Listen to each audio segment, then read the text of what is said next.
Story time. I own a Mazda 3 and last week it left me stranded. This car has been very loyal and I was surprised that it just wouldn't start. I originally thought it was a battery issue. All I kept hearing was a click, click coming from the starter. I tried 2 different jumper cables. We tried a jump box and still nothing. And I made the shameful decision to have it towed home. When I got home, I kept messing with it and the only conclusion I had was that the starter was bad. Pulled the old one out.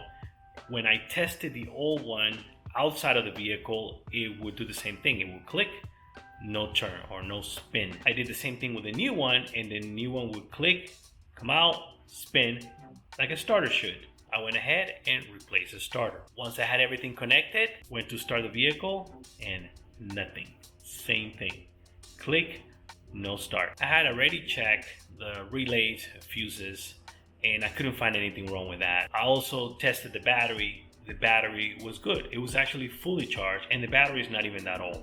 It's about a year old. I kept checking and one thing I noticed, which I want to show. On some Japanese vehicles, their battery looks like this and the positive terminal has this big box sitting next to it. One thing I did not do was open this up like this.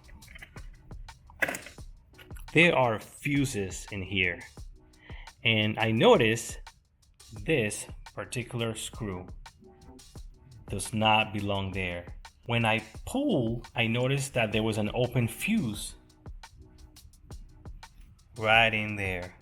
So what that does is it regulates the voltage that goes to the signal wire that goes directly to the starter. Apparently that fuse blew a long time ago and instead of fixing or replacing that box, they just inserted a screw in there and you bypass the fuse and the car starts. It's not safe, but it works. I went ahead and messed with the screw, pushed it back in, and sure enough, the car started. What I decided to do is I'm not gonna leave it like that. I want that to be safe and I want the correct part there. So this is what I got. For $30 online, you can get a brand new one. And today, I'm gonna go ahead and replace it. First thing I want to do is disconnect the terminals.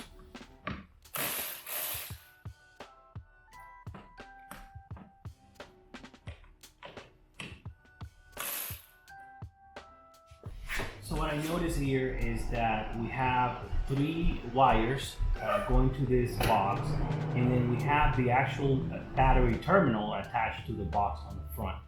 Go ahead and disconnect those and once I have those wires out, take off the terminal. Now you do want to keep track of where the wires go because that is part of a circuit that controls each fuse.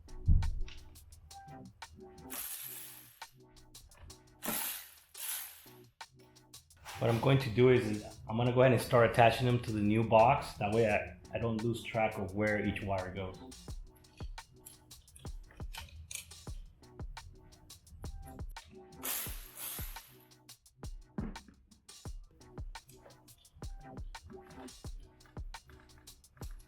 The nuts securing the wires are all 10 millimeters, but the one securing the terminal is a 12 millimeter. So I only got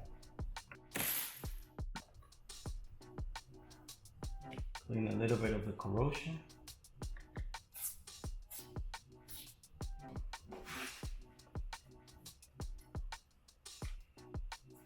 So I'm gonna go ahead and put the terminal first. That way that's secure and my box won't move as much when I'm installing it.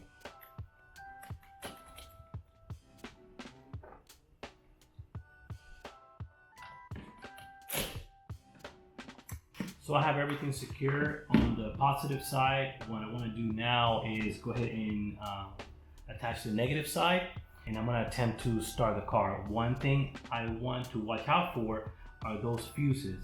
If that fuse where that screw was on the old one blows right away, then I have something going on with the circuit and I'm gonna have to check something else.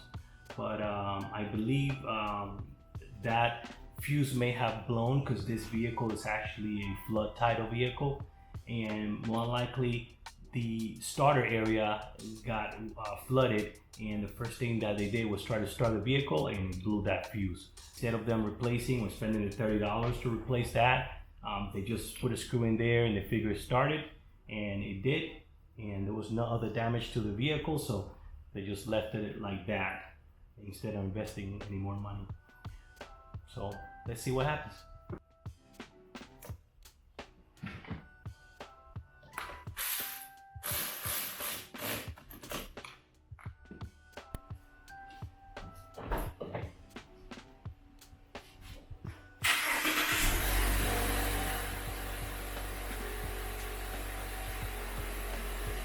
And it runs.